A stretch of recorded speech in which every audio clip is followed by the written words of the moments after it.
नमस्कार साथियों, आप सभी का स्वागत है प्रेरणा स्टडी पॉइंट पर। साथियों, लेकर आया हूँ आपके लिए एक और इम्पोर्टेंट वीडियो। इस वीडियो में मैं आज आपके साथ डिस्कस करूँगा सहायक अध्यापक भर्ती परीक्षा 2023 को लेके, जिसका नोटिफिकेशन 6 नवंबर 2023 को जारी होने वाला है, अर्थात 2 माह से भी कम का समय है और 10 मार्च को इसकी परीक्षा की डेट भी दे दी है। तो आपके पास यहाँ से अगर मैं शुरू करूँ तो आपके पास तैयारी के लिए केवल 6 महीने का समय है। तो आप अभी से आप लोग प्रिपेयर हो जाएं और तैयारी में कल से ही बैठ जाएं, मैं तो ये कहूँगा, जो भी इसके लिए एलिजिबल हैं। तो इस वीडियो में मैं सारे डाउट्स क्लियर करूँगा। सबसे पहले तो जो सहायक अध्यापक होता है उसके लिए योग्यता क्या क्या क्या होती है और क्या इसकी आयु सीमा होगी, साथ ही साथ जो परीक्षा का पैटर्न है वो क्या होता है और इसका सिलेबस क्या रहने वाला है। जो अंक विभाजन होता है वो स्क्रीन पर आपको दिख भी रहा होगा। और साथ ही साथ सबसे इम्पोर्टेंट बात ये कि एलटी विषयों के लिए जो कॉम्बिनेशन होता है वो कॉम्बिनेशन क्या होना चाहिए। जैसे आपने हिंदी लिया है, आपने एसएसटी लिया है, आपने विज्ञान लिया है, आपने गणित लिया है, तो उसका हमारे जो ग्रेजुएशन के सब्जेक्ट हैं उनके साथ क्या उसमें उसका कॉम्बिनेशन होना चाहिए, जिसके लिए हम उस विषय के लिए एलिजिबल हैं एलटी के लिए। और साथ ही साथ एक और इम्पोर्टेंट बात यह है कि जो टीएटी 2 हम देते हैं एलटी के लिए, तो वो टीएटी 2 किन विषयों के लिए जो है कंपलसरी नहीं होता है। इन सारी बातों पर मैं डिस्कस करूंगा इस वीडियो में, तो अंत तक आप बने रहें और ये वीडियो आपके लिए बहुत हेल्पफुल होने वाली है। जिनके मन में कुछ डाउट्स होते हैं, काफ़ी लोग क्वेश्चन करते हैं कि भैया हमारा ये सब्जेक्ट है तो हमें टेट देना पड़ेगा, या कोई कहते हैं कि हमारा ये सब्जेक्ट है इसके लिए टेट कंपलसरी होता है या नहीं होता है। तो कई चीज़ें इसमें होती हैं, कई सवाल मेरे पास भी आते हैं, तो मैं उसी समय उनका जो है उन्हें बता देता हूँ। आज मैं वीडियो के माध्यम से आपको डिटेल में बात करूँगा। सबसे पहले बात करते हैं इसकी योग्यता की। एलटी के लिए योग्यता क्या होनी चाहिए सहायक अध्यापक बनने के लिए? तो उसके लिए सिंपल है, आप बीए होने चाहिए। बीए मतलब ग्रेजुएशन, बीए, बीएससी, बीकॉम जो भी है। साथ ही साथ आपने बीएड या बीपीएड या समकक्ष जो भी इसमें योग्यता मांगी है वो आपका होना चाहिए कंपलसरी। और कुछ विषयों को छोड़कर बाकी विषयों में, मैक्सिमम विषयों में जो है टेट 2 आपका क्वालिफाई होना अनिवार्य होता है। तो बीए, बीएड प्लस टेट 2 आप हैं तो आप इस पोस्ट के लिए एलिजिबल हैं जिस विषय से आप आवेदन करना चाहते हैं। योग्यता समझ में आ गई आपको।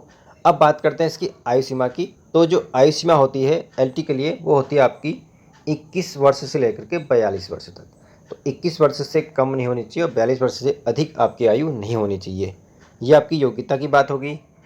अब बात करते हैं इसके जो सिलेबस को लेके, जो इसका अंक विभाजन है। ठीक है, सिलेबस की तो मैं डिटेल में बातें एक एक करके करूँगा, क्योंकि इसमें सिलेबस नहीं दिया, इसमें अंक विभाजन दिया है, लेकिन थोड़ा बहुत मैं आपको ओवरव्यू इसमें दे सकता हूँ।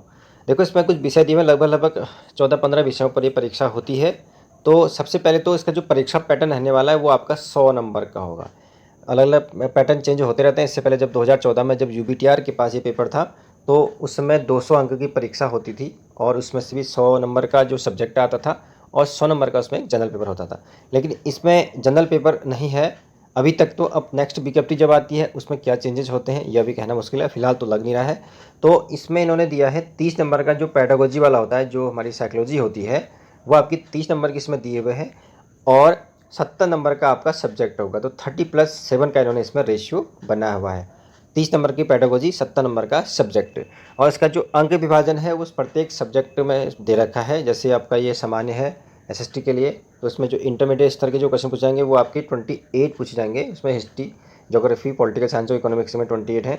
और वैसे ही जो आपके जो ग्रेजुएट लेवल के जो जो इसमें अंक मिलेंगे वो इसमें डिवाइडेशन कर रखा है। 42 अंक इसमें ग्रेजुएट लेवल के पूछेंगे, तो दोनों मिला के जो है 100 नंबर। इस प्रकार से अगले विषयों में, जैसे ये मैथ्स का है, मैथ्स में गणित के 20 नंबर, 20 क्वेश्चन मतलब 20 अंक इसमें पूछेंगे और भौतिक विज्ञान के 8 अंक हैं, ये इंटरमीडिएट लेवल का। और वैसे ही जो है आपका ग्रेजुएट लेवल में आपके गणित में 29 अंक पूछे जाएंगे और भौतिक विज्ञान के इसमें 13 अंक रखे हुए हैं, टोटल 100। तो सारे विषयों को आप देख सकते हैं। जैसे हिंदी का भी है तो जो आपका इंटर लेवल में 14 अंक की हिंदी पूछी जाएगी, 14 अंक का आपका पूछा जाएगा संस्कृत, और ग्रेजुएट लेवल में जो है 42 नंबर की इसमें हिंदी ही पूछी जाएगी। इस प्रकार से ये अन्य सब्जेक्टों का भी है। ये आपके लिटरेचर्स हैं, जैसे बंगाली है, उर्दू है, पंजाबी है। इसमें एक चीज़ आपको बताना चाहूँगा, जो कला है आपका ड्राइंग वालों के लिए जो है, जो पेडागोजी के जो 30 नंबर का है वो इनका इसमें नहीं पूछा जाएगा। उन्हें केवल सब्जेक्ट ही जो है कम्प्लीटली 100 नंबर का सब्जेक्ट इसमें पूछा जाता है ड्राइंग वालों के लिए। उसमें 30 नंबर जो इंटर लेवल से और 70 नंबर जो है ग्रेजुएट लेवल से पूछे जाते हैं। तो उसमें पेडागोजी वाला जो पोर्शन है उसको इन्होंने जो कला वालों के लिए है वो कंपलसरी नहीं है, उनके लिए नहीं होगा। बाकी अन्य विषयों के लिए जो है कम्प्लीटली है। आप देख सकते हैं टोटल ये 14 विषय हैं। इस प्रकार से अंकों का डिवाइडेशन है। इसको पॉज करके भी आप समझ सकते हैं। टोटल परीक्षा होगी आपकी 100 नंबर की। ये बात ध्यान देना, अभी तक आपको चेंजेस होगा तो वो नोटिफिकेशन में पता चल जाएगा। जब अब बात करते हैं सबसे इम्पोर्टेंट बात, सब्जेक्ट कॉम्बिनेशन को लेकर जो बात होती है, तो आपके पास सब्जेक्ट कॉम्बिनेशन क्या होना चाहिए। सबसे पहले बात करते हैं सामान्य की, अर्थात एसएसटी वालों के लिए क्या सब्जेक्ट कॉम्बिनेशन होना चाहिए उसकी हम बात करते हैं। तो जो सब्जेक्ट कॉम्बिनेशन एसएसटी का, उसमें आपका मेन बात यह है कि आप बीए तो होने चाहिए। बीए में आपके पास जो है 4 सब्जेक्ट में से कोई 2, अर्थात भूगोल, अर्थशास्त्र, नागरिक शास्त्र और इतिहास, इन चारों में से कोई 2 यदि है, कोई भी 2, एनीबडी एल्स एनी 2, तो आप जो है एसएसटी के लिए एलिजिबल हैं। अगर इन चारों में से आपके पास 2 नहीं है, मतलब तीसरा कुछ भी हो सकता है, कोई दिक्कत नहीं है, आपके पास तीसरा सब्जेक्ट कोई भी हो, एनीबडी, वो चलेगा, लेकिन भूगोल, अर्थशास्त्र, नागरिक शास्त्र और इतिहास में से कोई 2 आपके पास बीए में होना कंपलसरी है, तभी आप इसके लिए आवेदन कर सकते हैं या एलिजिबल हैं। ठीक है नहीं, तो इसमें साफ साफ लिखा है किसी विश्वविद्यालय द्वारा, मान्यता प्राप्त विश्वविद्यालय द्वारा। बाकी ये भी जो है इन चारों में से आपके पास 2 विषय होने चाहिए, साथ ही साथ आपका बीएड होना चाहिए और साथ ही साथ आपका टेट 2 होना चाहिए, तभी आप एलिजिबल हैं सहायक अध्यापक सामान्य के लिए। अब बात करते हैं सहायक अध्यापक गणित की। देखो, सहायक अध्यापक गणित के लिए आपके पास बीएससी में भौतिक विज्ञान और गणित होना अनिवार्य होता है। गणित और भौतिक विज्ञान के साथ अगर आप बीएससी हैं तभी आप सहायक अध्यापक गणित पढ़ सकते हैं, सहायक अध्यापक गणित के लिए आप आवेदन कर सकते हैं। ये सारी बातें वही लिखी हुई हैं। सिंपल बातें ये हैं कि आपके पास गणित और भौतिक विज्ञान होना चाहिए। आगे बात करते हैं सहायक अध्यापक विज्ञान के लिए। तो सहायक अध्यापक विज्ञान के लिए आपके पास बीएससी में जेडबीसी ग्रुप होना अनिवार्य, अर्थात जूलॉजी, बॉटनी और केमिस्ट्री के साथ अगर आप बीएससी हैं तो आप सहायक अध्यापक विज्ञान के टीचर बनने के लिए एलिजिबल हैं। प्लस बीएड तो है ही है कंपलसरी, वो आप बाकी इसमें देख भी सकते हैं, साफ साफ लिखा हुआ है। किसी विधि द्वारा स्थापित किसी भी विश्वविद्यालय द्वारा आप बीएड की उपाधि भी आपके पास होनी चाहिए, वो इन विषयों के लिए कंपलसरी है। बीएड प्लस बीएससी मतलब जेडबीसी आपके पास है, तभी आप सहायक अध्यापक विज्ञान के अध्यापक बन सकते हैं। यह आपको मैं कॉम्बिनेशन बता रहा हूँ, अच्छे से गौर से आप समझ लेना। मैं बताने का प्रयास भी कर रहा हूँ। अगर आपको बातें जैसे थोड़ा सा स्पीड में अगर मैं बात बता रहा हूँ तो आप लोग वीडियो को पॉज करके बाद में देख सकते हैं, लेकिन मैं आपको सब्जेक्ट वाइज कम्प्लीटली जो है समझाने का प्रयास कर रहा हूँ। उसके बाद देखो, सहायक अध्यापक गणित हिंदी, ये इंपॉर्टेंट है। इसमें एक तो आपका कॉम्बिनेशन क्या बनना चाहिए, आपके पास बीए में तो हिंदी होगा ही होगा अगर आप एलटी दे रहे हैं तो, साथ ही साथ आपका इंटर भी संस्कृत से होना चाहिए। यदि आपका बीए में आपका हिंदी है या अन्य कोई 2 विषय हैं और आप 12th में हैं, आप संस्कृत आपके पास 12th में है, तभी आपका कॉम्बिनेशन बनेगा हिंदी का। और यदि अगर आपके पास इंटर संस्कृत नहीं है और बीए में आपका संस्कृत है, इंटर संस्कृत नहीं है और बीए में आपका हिंदी के साथ संस्कृत भी है बीए में, तब भी आप इसके लिए एलिजिबल हैं।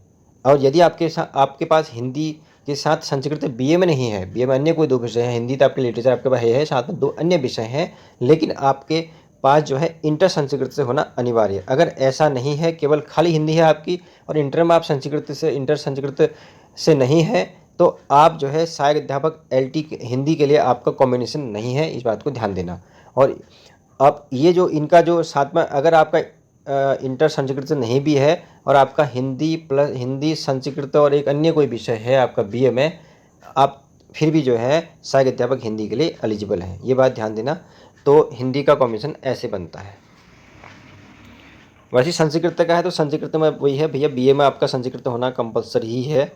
और बाकी इसमें दिया हुआ है, देखो किसी भी राजकीय या सरकार से मान्यता प्राप्त प्रशिक्षण संस्थान महाविद्यालय से एलटी डिप्लोमा विधि द्वारा स्थापित किसी से बीएड या शिक्षा शास्त्री की उपाधि होनी चाहिए, ठीक ही हो गया। बाकी और अथवा ने दिया है, मतलब अलग अलग उसके समकक्ष, मैंने आपको पहले ही बताया कि डिग्री उसके समकक्ष होनी चाहिए। तो आपका इसमें क्या है, बीएड प्लस आपका बीए में संस्कृत होना चाहिए भैया। अगर जिसका बीए में संस्कृत होगा उसका इंटर में भी संस्कृत होगा, कंपलसरी बात है। ये संस्कृत का हो गया। उसका उर्दू का है, मतलब आपके जो है विश्वविद्यालय द्वारा स्थापित किसी भी जो है विद्यालय से आपका क्या होना चाहिए, संस्कृत से आपका बीए होना चाहिए, साथ ही साथ आपका बीएड की डिग्री होनी चाहिए। वैसे अंग्रेजी का भी है, अंग्रेजी के साथ आप बीए होने चाहिए, साथ ही साथ आपकी जो है बीएड की डिग्री होनी चाहिए। उसी प्रकार बंगाली, पंजाबी, ये सब लैंग्वेजों का है। उसी प्रकार ड्राइंग, देखो ड्राइंग में क्या है, पहले बीच में इसमें ये कोड मामला भी किया था कि इसमें बीएड को इन्होंने अनिवार्य नहीं किया था ड्राइंग वालों के लिए, लेकिन अब ये कंपलसरी हो गया है, ड्राइंग वालों के लिए बीएड भी अनिवार्य है। देखो भारत में विधि द्वारा स्थापित किसी भी विश्वविद्यालय से ड्राइंग, पेंटिंग, फाइन आर्ट जिसको ललित कला बोलते हैं या विजुअल आर्ट, पेंटिंग में जो है आपको स्नातक की उपाधि होनी चाहिए, ये चीज़ें होनी चाहिए। साथ ही साथ जो है किसी भी राजकीय सरकार से मान्यता प्राप्त शिक्षण संस्थान महाविद्यालय से बीएड की उपाधि होना कंपलसरी है आपके लिए। तो कला के लिए क्या है, आपके पास बीए में ड्राइंग होनी चाहिए, या आपके पास फाइन आर्ट है, या आपके पास पेंटिंग की कोई भी में स्नातक की उपाधि आपके पास है, प्लस आप बीएड हैं, तो आप जो है ड्राइंग से आप आवेदन कर सकते हैं एलटी के लिए। उसके बाद बात करें फिजिकल एजुकेशन की, सहायक अध्यापक शारीरिक शिक्षा, इसके लिए आपका ग्रेजुएशन होना जरूरी है, और साथ ही साथ आपके पास जो है बीपीएड की डिग्री होनी चाहिए, बैचलर ऑफ फिजिकल एजुकेशन, ठीक है नहीं, बीपीएड की आपके पास डिग्री होनी चाहिए। इसके लिए बीएड, शारीरिक शिक्षा के लिए बीएड नहीं, बीपीएड होना कंपलसरी है। साथ ही साथ आप जो है आपका स्नातक होना चाहिए। उसके बाद संगीत की अगर हम बात करें तो संगीत के लिए देखो, संगीत के लिए यहाँ पर आपके पास बीएड तो होना चाहिए, साथ ही साथ जो है जो स्नातक है उसमें संगीत या संगीत विषय के साथ स्नातक प्लस बीएड, एक तो आपके साथ ये आपका कॉम्बिनेशन हो गया। साथ ही साथ जो है इसमें लिखा हुआ है भारत में विधि द्वारा स्थापित किसी विश्वविद्यालय स्नातक की उपाधि, साथ ही साथ अगला लिखा है स्वर और वाद्य में इलाहाबाद विश्वविद्यालय से संगीत में सीनियर डिप्लोमा, या भातखंडे संगीत महाविद्यालय से संगीत विरासत की उपाधि, अथवा उत्तराखंड भातखंडे संगीत महाविद्यालय से संगीत विरासत की उपाधि, अथवा प्रयाग संगीत समिति इलाहाबाद से 5 वर्षीय संगीत प्रभाकर। इस प्रकार के अगर आपके पास संकट कोई डिग्रियाँ भी हैं तो आप इसमें आवेदन कर सकते हैं। साथ ही साथ आपका बीएड होना भी कंपलसरी है, सभी में इन्होंने बीएड को कंपलसरी कर रखा है, ये बात ध्यान देना। उसका गृह विज्ञान का भी है, गृह विज्ञान आपका बीए आपका गृह विज्ञान से होना चाहिए, साथ ही साथ आपके पास बीएड की जो है उपाधि होनी चाहिए। उसके बाद वाणिज्य का वही है बीएड प्लस वाणिज्य। अब देखो इसमें ये बात अब समझ के कॉम्बिनेशन इस प्रकार से जो मेन विषय मैंने बताई दिए थे। और अब जो है मैं कह रहा था कि जो टेट है, टेट किन विषयों के लिए जो है अनिवार्य नहीं होता है, तो आपको मैं बताते चलूँ। एक आपका जो है फिजिकल एजुकेशन, उसके लिए आपका जो है टेट अनिवार्य नहीं होता है। बीपेड आपने अगर कर रखा है तो बीपेड में आप डायरेक्ट जो है आवेदन कर सकते हैं बीपेड के बेस पे। अगर आपके पास ड्राइंग है तो ड्राइंग वालों के लिए जो है, कला वालों के लिए टेट कंपल्सरी नहीं होता है। इसके अलावा संगीत जो है, संगीत वालों के लिए भी और होम साइंस, ठीक है, ये 4 विषय ऐसे हैं गृह विज्ञान, इनके लिए जो है टेट कंपल्सरी नहीं होता है। आपका फिजिकल एजुकेशन हो गया, शारीरिक शिक्षा, संगीत, गृह विज्ञान और कला, इन विषयों के लिए जो है आपके लिए टेट अनिवार्य नहीं है। आप केवल इस डिग्री के साथ ही जो है बीएड प्लस ड्राइंग या अन्य जो डिग्रियां हैं उनके साथ इसमें आवेदन कर सकते हैं। तो ये आपका कंप्लीट मैंने आपको अभी एक ओवरव्यू दे दिया है। अभी इसका नोटिफिकेशन आया नहीं, नोटिफिकेशन आने में भी समय है, 6 नवंबर को नोटिफिकेशन आएगा, लेकिन फिर भी आप लोग अभी से तैयारी कर लीजिए, ऐसा मैं आपको सजेस्ट करूँगा कि अभी से ही आप लग जाएँ। बहुत ज़्यादा चेंजेस इसमें होने वाले नहीं हैं, तो आपको आज कुछ भी चेंजेस कह रहे हैं, हो सकता है परीक्षा ये एक आध पेपर को थोड़ा बढ़ा सकता है, कि एक आध क्या पता कोई जनरल पेपर डाल दें। मैं ये जो पेपर का पैटर्न की बात कर रहा हूँ। अब अगर देखो ये विषय केंद्रित परीक्षा होती है, मेन बात यह है, तो इसमें आपको पता है कि विषय तो पूछेगा ही पूछेगा, आपको विषय की तैयारी तो करनी है ना। विषय तो कम से कम यहाँ 70 नंबर का पूछा, हो सकता है 100 नंबर का पूछ दे, हो सकता है 60 नंबर का पूछ दे, तो विषय तो पूछेगा ही पूछेगा। तो विषय की तैयारी को बना के चलें। साथ में साथ पेडागोजी इसमें 30 नंबर की दी है, पेडागोजी का पोर्शन भी इसमें आएगा ही आएगा। तो इन सारे बिंदुओं को ध्यान में रखते हुए अपनी तैयारी शुरू कर दें, अभी से, कल से शुरू कर दें, बल्कि मैं ये कहूँगा।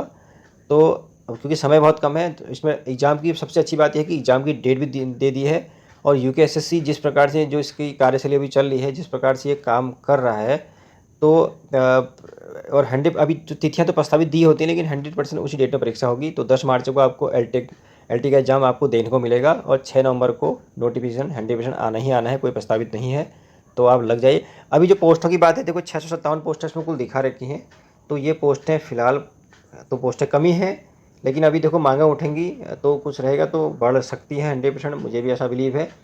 तो आप ये पोस्टों की तो ध्यान बना रखें, अपनी तैयारी पर ध्यान दें ज़्यादा फिलहाल। तो ये वीडियो में इतना ही। आई होप कि आपको वीडियो पसंद आएगी, तो इस वीडियो को शेयर करें, जिन लोगों को जानकारी नहीं होगी उन्हें जानकारी मिल जाएगी। तो मिलते हैं नेक्स्ट वीडियो में, तब तक के लिए धन्यवाद।